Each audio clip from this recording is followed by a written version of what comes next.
د یتیمانو مور.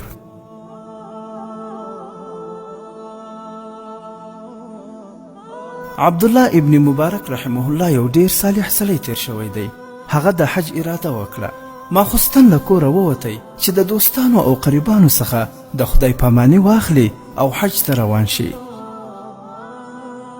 هغه په لار کې یوه ښځه تر سترګو شوه چې په کثافتدانۍ یعنې کچردانۍ کې ګرځېدل. ښځې په کچردانۍ کې مړه شوې چرګه پیدا کړه. هغه یې راواخیستل، تر بغل لاندې یې پټه کړه او روانه شوه. عبدالله ابن مبارک رحمه الله په ښځې پسې غږ وکړی چې ای د الله مینځي، تا دلته څه کول؟ ښځې ورته وویل ای د الله بنده، مخلوق او خپل خالق سره پرېږده، د الله په کارونو کار مه لره.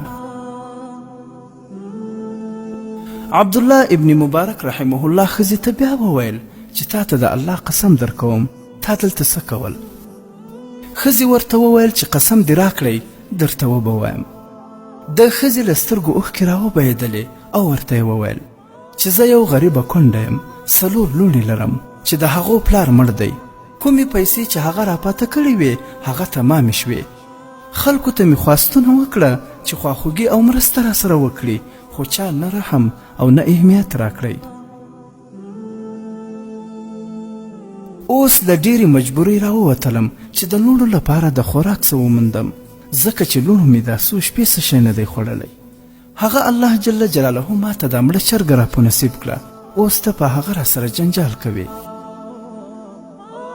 کله چې عبدالله ابن مبارک رحمه الله د ښځې خبرې واورېدې په ژړا شو.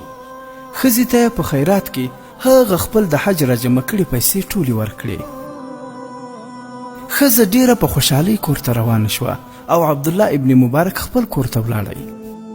سهار حاجان حج ته روان شوه، حج یې وکړی او کله چې له حج څخه راغله ټولو د عبدالله ابن مبارک رحمه الله صفتونه کول چې ماشاءالله په حج کې یې زموږ ډیر خدمت وکړی او موږ چې به د حج په هر میدانو عبدالله ابن مبارک به موږ ته د حج د مشاعر نصیحتونه بیانول او موږ تر اوسه د حج داسې عابد او پرهیزګار ملګری نه ولیدلی. عبدالله ابن مبارک رحمه الله چې دا خبرې واورېدې هغه دا فکر وکړ چې خلک ټوکې ورسره کوي، خو خلکو خبره یقیني کول. عبدالله ابن مبارک د ځان سره حیران پاته شو چې زه دلته وم او خلک وایي چې زه په حج کې ورسره وم.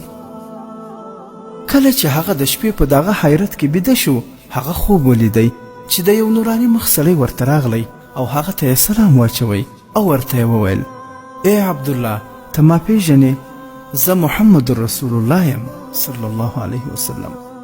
زه په دنیا کې ستا حبیب یم او په آخرت کې دی شفیع یم.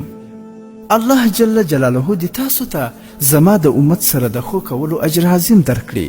ای عبدالله، لکه تا چې د هغې د یتیمانو د مور سره سخاوت وکړی، الله جل جلاله ستا سره هم په مقابل کې سخاوت وکړی چې ستاسو په شکل یې ملایکه د حاجانو سره ولیږله او ستا لپاره یې حج وکړی.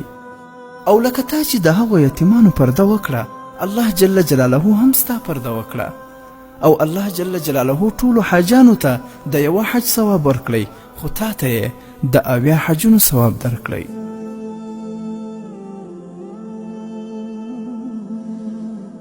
ګرانو مسلمانانو ورونو، دا قصه د یو ډیر مبارک کتاب البدایه والنهایه لابن کثیر صفحه نمبر 602 څخه ژباړل شوې ده او د عبدالله ابن مبارک رحمه الله دا قصه بعضې نورو کتابونو په مختلفو الفاظو سره را نقل کړې ده. ګرانو مسلمانانو ورونو، تاسې واورېدل چې عبدالله ابن مبارک رحمه الله خپل د حج پیسې د یتیمانو مور ته ورکړې. الله پاک د ده په شکل ملایکه پیدا کړه چې د ده لپاره حج وکړي. او بله خبره ده چې نبی علیه السلام مبارک زیری ورکړی چې الله پاک نورو حاجانو ته د یوه حج او تا ته د 80 حجونو ثواب درکړی. ګرانو ورونو، د روژې مبارکه میاشت ده.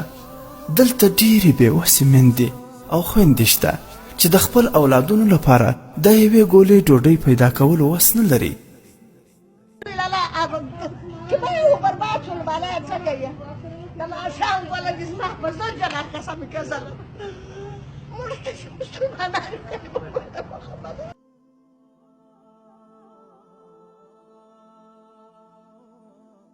دا مبارکه میاشتې موقع ده، تاسې چې د دوی سره مرسته وکړئ اجرونه یې بیخي زیات دي.